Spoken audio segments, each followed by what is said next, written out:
So welcome back to the next video. Excuse me, I've got a cold.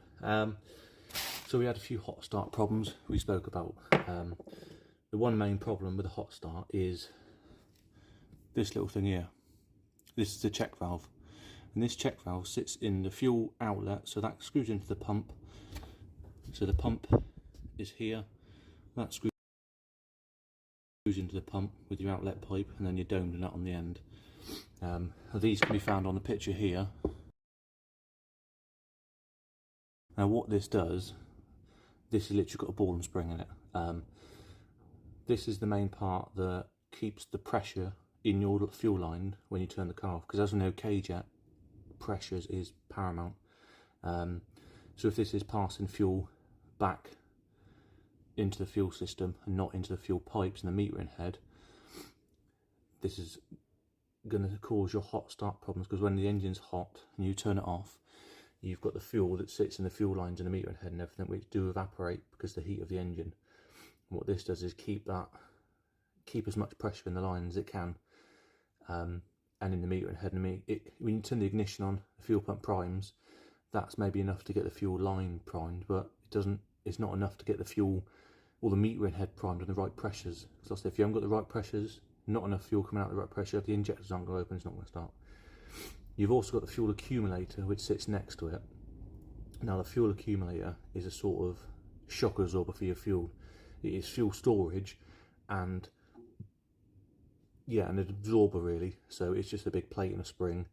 So that's your check valve that stops the fuel, or does its best job at stopping the fuel draining back to the tank, keeping the pressure in the lines. And the accumulator, through normal working motions, keeps a steady pressure or a steady amount of fuel in the line system, so you don't get any sort of fuel starvation, etc. So we know the accumulator is new. I know that's not working, not leaking, etc. This is the original part, so we've changed that, so hopefully that should stop our hot start issues. This was bought from Classic VW. You can find them here.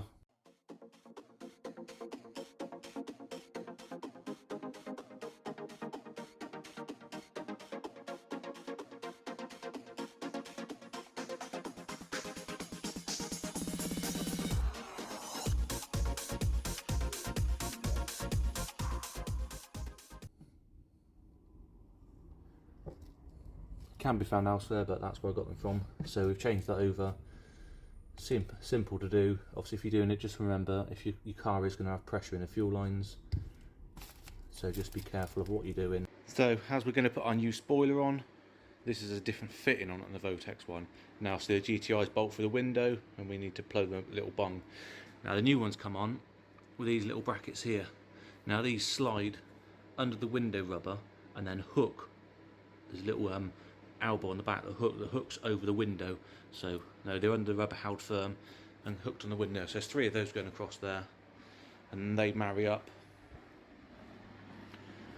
with the brackets on the back of the 246 with a little U-clip and a screw. And so we'll let that dry with some paint, and then we'll get the fixings ready and put it on. We have got the spoiler on, so been repainted, test fitted and painted. The technique I used to get this to, it will zoom in enough to have a good, see it's come a little, sort of a textured finish. It's literally just normal gloss black spray paint, but all I do is get a good coating on it and then do 3 or 4 coats of dusting. So normally when you're spraying paint, you want to be sort of 30 centimeters away. Well, I'm doing it sort of that sort of way.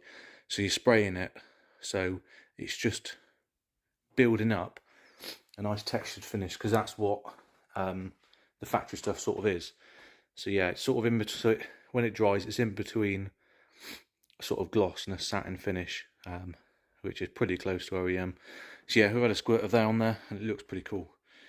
It sits nicer. It's not massively wider. It's just that the little wig line saying, "Yeah, I'm not standard."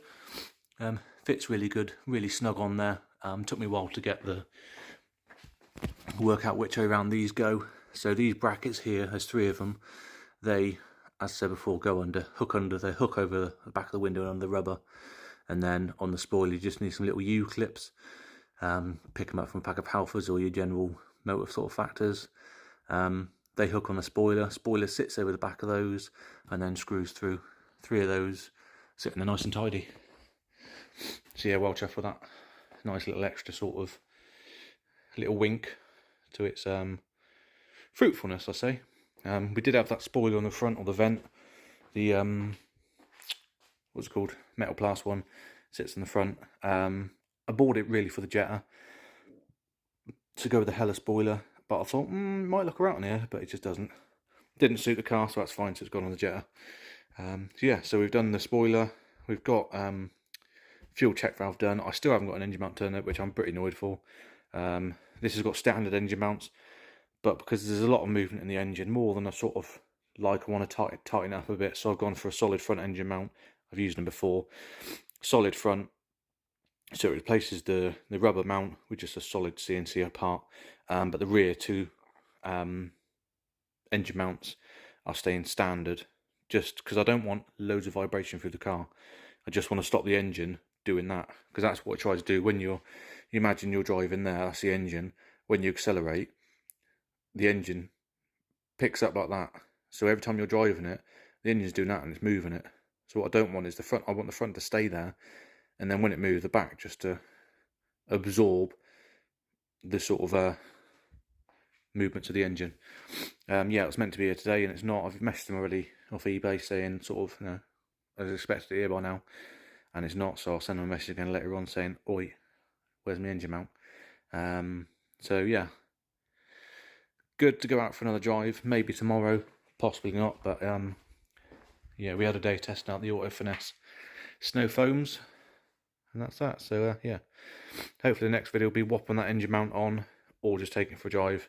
Either or, I'll catch you in the next segment.